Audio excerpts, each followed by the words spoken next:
ಎರಡು ವಿಷಯಗಳನ್ನ ನಾನು ಹೇಳೋದಕ್ಕೆ ಬಯಸ್ತೇನೆ.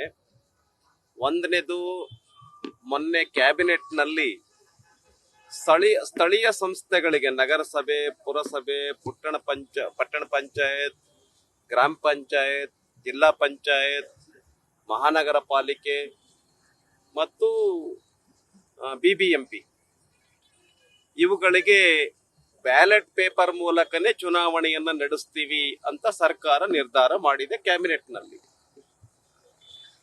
ಇವತ್ತು ಇಡೀ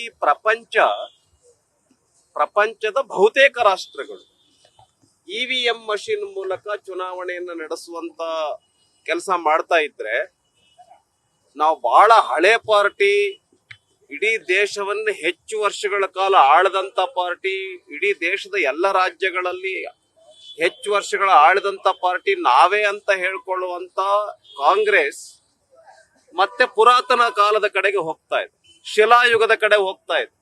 ಅಂದ್ರೆ ಬ್ಯಾಲೆಟ್ ಪೇಪರ್ ಮೂಲಕ ಚುನಾವಣೆಯನ್ನ ನಡೆಸೋದು. ಅಂದ್ರೆ ಅರ್ಥ ಏನು? EVM ಮಷಿನ್ ನಲ್ಲಿ ಏನ್ ಸಮಸ್ಯೆ ಇದೆ ಅಂತ ಹೇಳಿದ್ರೆ ಹೇಳಕ್ ತಯಾರಿಲ್ಲ. ಹೇಳ್ಬೋದೇನೋ ಭಾಷಣದಲ್ಲಿ, ಮೀಡಿಯಾಕ್ಕೆ ಏನೋ ಹೇಳ್ಬೋದು, ಈ ತರದ ಪ್ರಾಬ್ಲಮ್ ಆಗತ್ತೆ ಹಿಂಗೆಲ್ಲ ಅಂತ.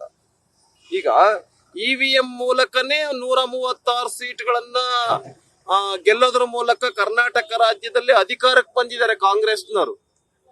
ಮತ್ತ್ಯಾಕ್ ಬ್ಯಾಲೆಟ್ ಪೇಪರ್ ಬೇಕು ಅಂತ ಹೇಳ್ತಾರೆ? ಇದೇ ಬ್ಯಾಲೆಟ್ ಪೇಪರ್, ಇದೇ EVM ಮಷಿನ್ ಮೂಲಕನೇ ತೆಲಂಗಾಣದಲ್ಲಿ ಅಧಿಕಾರಕ್ಕೆ ಬಂದಿದ್ದಾರೆ, ಹಿಮಾಚಲ್ ಪ್ರದೇಶದಲ್ಲಿ ಅಧಿಕಾರಕ್ಕೆ ಬಂದಿದ್ದಾರೆ, ವೆಸ್ಟ್ ಬೆಂಗಾಲ್ ನಲ್ಲಿ ಮಮತಾ ಬ್ಯಾನರ್ಜಿ 3ನೇ ಬಾರಿಗೆ ಅಧಿಕಾರಕ್ಕೆ ಬಂದಿದ್ದಾರೆ, ತಮಿಳುನಾಡಲ್ಲಿ DMK ಅಧಿಕಾರಕ್ಕೆ ಬಂದಿದೆ, ಕೇರಳದಲ್ಲಿ ಕಮ್ಯುನಿಸ್ಟ್ ಪಾರ್ಟಿ ಅಧಿಕಾರಕ್ಕೆ ಬಂದಿದೆ. EVM ಇದ್ರೆ ಬಿಜೆಪಿನೇ ಅಧಿಕಾರಕ್ಕೆ ಬರುತ್ತೆ ಅಂತ ಆದ್ರೆ ಇವೆಲ್ಲ ರಾಜ್ಯಗಳಲ್ಲಿ ನಾವೇ ಬರ್ತಾ ಇದ್ವಿ. ವೆಸ್ಟ್ ಬೆಂಗಾಲ್ ನಂತ ದೊಡ್ಡ ರಾಜ್ಯನ ನಾವೇ ಕೈ ಬಿಡ್ತಾ ಇದ್ವಿ, ತಮಿಳುನಾಡಂತ ದೊಡ್ಡ ರಾಜ್ಯವನ್ನ ನಾವೇ ಕೈ ಬಿಡ್ತಾ ಇದ್ವಿ.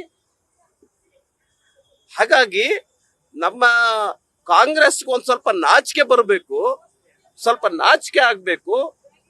ನಾವು ಇಲ್ಲ ಶಿಲಾಯುಗದ ಕಡೆಗೆ ಹೋಗ್ತೀವಿ, ಪುರಾತನ ಕಾಲದ ಕಡೆಗೆ ಹೋಗ್ತೀವಿ, ಬ್ಯಾಲೆಟ್ ಪೇಪರ್ ಮೂಲಕ ಎಲೆಕ್ಷನ್ ಮಾಡೋಣ.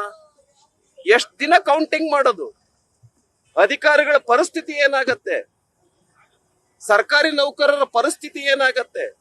ಕಡಿಮೆ ಶ್ರಮದಲ್ಲಿ ಏನೇನೋ ಭ್ರಷ್ಟಾಚಾರ ಇಲ್ದೇನೆ, ಏನೇನೋ ಅವ್ಯವಹಾರ ಇಲ್ದೇನೆ EVM ಮಷಿನ್ ಮೂಲಕ ಬೇಗ ರಿಸಲ್ಟ್ ಬರುತ್ತೆ, ಬೇಗ ಎಲೆಕ್ಷನ್ ಮಾಡಬಹುದು. ನಾವು ತಂತ್ರಜ್ಞಾನವನ್ನು ಹೆಚ್ಚೆಚ್ಚು ಉಪಯೋಗಿಸೋದ್ರ ಮೂಲಕ ಜನಕ್ಕೆ ಹತ್ತಿರ ಆಗ್ಬೇಕು ಅಂತೇಳಿ ಪ್ರಪಂಚ ಪ್ರಯಾಣ ಮಾಡ್ತಾ ಇದ್ರೆ, ಕಾಂಗ್ರೆಸ್ ಪಾರ್ಟಿ ಮಾತ್ರ ಕರ್ನಾಟಕ ರಾಜ್ಯದಲ್ಲಿ ಇಲ್ಲ ನಾವು ಶಿಲಾಯುಗದ ಕಡೆಗೆ ಹೋಗ್ತೀವಿ ಅಂತ ಹೇಳ್ತಾ ಇರ್ತಕ್ಕಂಥದ್ದು ಅತ್ಯಂತ ನಾಚಿಕೆಗೇಡಿನ ಸಂಗತಿ ಅಂತ ಹೇಳ್ತಾ, ಯಾರೋ ರಾಹುಲ್ ಗಾಂಧಿ ಅವರು ಹೇಳಿದ್ರು ಅನ್ನೋ ಕಾರಣಕ್ಕೋಸ್ಕರವಾಗಿ ಯಾವುದೇ ವೈಜ್ಞಾನಿಕ ಕಾರಣಗಳಿಲ್ದೇನೆ, ಯಾವುದೇ ತಾತ್ವಿಕ ಆಧಾರಗಳಿಲ್ದೇನೆ ಮತ್ತೆ ಬ್ಯಾಲೆಟ್ ಪೇಪರ್ ಮೂಲಕನೇ ಚುನಾವಣೆ ನಡೆಸ್ತೀವಿ ಅಂತ ಹೇಳ್ತಕ್ಕಂಥದ್ದು ಅತ್ಯಂತ ಹಾಸ್ಯಾಸ್ಪದ. ಇದನ್ನ ಭಾರತೀಯ ಜನತಾ ಪಾರ್ಟಿ ನಾವೆಲ್ಲ ವಿರೋಧ ಮಾಡ್ತೇವೆ. ಒಂದ್ ವೇಳೆ ಇದನ್ನ ಜಾರಿಗೆ ತಂದಿದ್ದೇ ಆದ್ರೆ ನಾವು ಕರ್ನಾಟಕ ರಾಜ್ಯಾದ್ಯಂತ ಬಹಳ ದೊಡ್ಡ ಹೋರಾಟವನ್ನ ಮಾಡ್ತೀವಿ ಅಂತ ಹೇಳೋದಕ್ಕೆ ಬಯಸ್ತೇನೆ. ಒಂದನೇದು. ಇನ್ನು ಎರಡನೇದು GST ಮೂಲಕ ನಮ್ಮ ದೇಶದ ಹೆಮ್ಮೆಯ ಪ್ರಧಾನ ಮಂತ್ರಿ ಆಗಿರ್ತಕ್ಕಂಥ ನರೇಂದ್ರ ಮೋದಿಜಿ ಅವರು SCಗಳಿಗೆ, STಗಳಿಗೆ, OBCಗಳಿಗೆ, ಎಲ್ಲ ಕಮ್ಯುನಿಟಿಗಳ ಬಡವರಿಗೆ, ಈವನ್ ಕರ್ನಾಟಕ ಇಡೀ ದೇಶದ 100 ಕೋಟಿ ಜನರಿಗೆ ಅತ್ಯಂತ ಕಡಿಮೆ ಬೆಲೆನಲ್ಲಿ ಜೀವನೋಪಯೋಗಿ ವಸ್ತುಗಳು ಸಿಗ್ತಾ ಇರುವಂತ ಒಂದು ನೀತಿಯನ್ನು ರೂಪಿಸಿದ್ದಾರೆ. GSTಯ ಒಂದು ದೊಡ್ಡ ಕ್ರಾಂತಿಯನ್ನೇ ಮಾಡಿದ್ದಾರೆ. ಇಡೀ ದೇಶದ ಎಲ್ಲ ಚಿಂತಕರು, ಬುದ್ಧಿಜೀವಿಗಳು ಎಲ್ಲರೂ ಕೂಡ, ಈವನ್ ರಾಜಕಾರಣಿಗಳು, ಎಕನಾಮಿಸ್ಟ್ಗಳು, ಅರ್ಥಶಾಸ್ತ್ರಜ್ಞರು ಎಲ್ಲರೂ ಕೂಡ ಇದನ್ನು ಸ್ವಾಗತ ಮಾಡಿದ್ದಾರೆ. ವಿರೋಧ ಮಾಡ್ತಕ್ಕಂಥವ್ರು ಯಾರಪ್ಪ ಅಂತ ಹೇಳಿದ್ರೆ ಕೆಲವೊಂದಿಷ್ಟು ಜನ ಕಾಂಗ್ರೆಸ್ನವ್ರಿದ್ದಾರೆ. ಅಂದ್ರೆ ಏನೇ ಮಾಡಿದ್ರು ಕೂಡ ನಾವು ವಿರೋಧ ಮಾಡ್ತೀವಿ, ಏನೇ ವೈಜ್ಞಾನಿಕ ಕಾರ್ಯಗಳು ಇರ್ಲಿ ಇಲ್ಲದೆ ಇರ್ಲಿ, ಏನೇ ಮಾಡಿದ್ರು ವಿರೋಧ ಮಾಡೋದೇ ಅವ್ರ ಕೆಲಸ. ಆದ್ರಿಂದ ಹೆಮ್ಮೆಯ ಪ್ರಧಾನ ಮಂತ್ರಿಗಳಾಗಿರ್ತಕ್ಕಂಥ ನರೇಂದ್ರ ಮೋದಿಜಿ ಅವರಿಗೆ ಏನು 100 ಕೋಟಿ ಜನರಿಗೆ ಜೀವನಕ್ಕೆ ಒಂದು ಹೊಸ ಉತ್ಸಾಹವನ್ನ ಬರೋ ರೀತಿನಲ್ಲಿ ಮಾಡಿದ್ದಾರೆ. ಬಹಳ ಕಡಿಮೆ ಬೆಲೆಯಲ್ಲಿ ಜೀವನೋಪಯೋಗಿ ವಸ್ತುಗಳು ಸಿಗೋ ತರ ಮಾಡಿದ್ದಾರೆ. ಅವರಿಗೆ ನಾನು ಅಭಿನಂದನೆಯನ್ನ ಸಲ್ಲಿಸ್ತೇನೆ. ವಿಚಾರ ಸಂಬಂಧಪಟ್ಟಂಗೆ ಬ್ಯಾಲೆಟ್ ಪೇಪರ್ ಮಾಡ್ಬೇಕಂತ ಕಾಂಗ್ರೆಸ್ ಅವರು ಹೋರಾಟ ಮಾಡ್ಬೇಕಂತ ಮುಂದೆ ಇದ್ದಾರೆ. ನೋಡಿ, ಅವ್ರು ಹೋರಾಟ ಮಾಡಬೇಕು ಅಂತ ಮುಂದಾದ್ರೆ ನಾವು ಜನರ ಬಳಿ ಹೋಗ್ತೇವೆ. ಯಾವ ಕಾರಣಕ್ಕೋಸ್ಕರವಾಗಿ ಇವ್ರು ಬ್ಯಾಲೆಟ್ ಪೇಪರ್ ಬೇಕು ಅಂತ ಹೇಳ್ತಾರೆ, ಯಾವ ಕಾರಣಕ್ಕೋಸ್ಕರವಾಗಿ ಇವಿಎಂ ಮಿಷಿನ್ ಬೇಡ ಅಂತ ಹೇಳ್ತಾರೆ. ಫಾರ್ ಎಕ್ಸಾಂಪಲ್ ಹೇಳ್ತೀನಿ, ಬೆಂಗಳೂರಿನಲ್ಲಿ PC ಮೋಹನ್ ಅವರ ಕಾನ್ಸ್ಟಿಟ್ಯೂನ್ಸಿ ಅಂದ್ರೆ ಬೆಂಗಳೂರು ನಲ್ಲಿ ಏನು PC ಮೋಹನ್ ಅವ್ರು ಗೆದ್ದಿದ್ದಾರೆ, ಆ ಕಾನ್ಸ್ಟಿಟ್ಯೂನ್ಸಿ ಬೆಂಗಳೂರು ಸೆಂಟ್ರಲ್ ಅಲ್ಲಿ 35,000 ಓಟಿಂದ ಗೆದ್ದಿದ್ದಾರೆ. ಅದಕ್ಕಿಂತ ಹಿಂದೆ 1,00,000 ಓಟಿಂದ PC ಮೋಹನ್ ಅವ್ರು ಗೆದ್ದಿದ್ರು.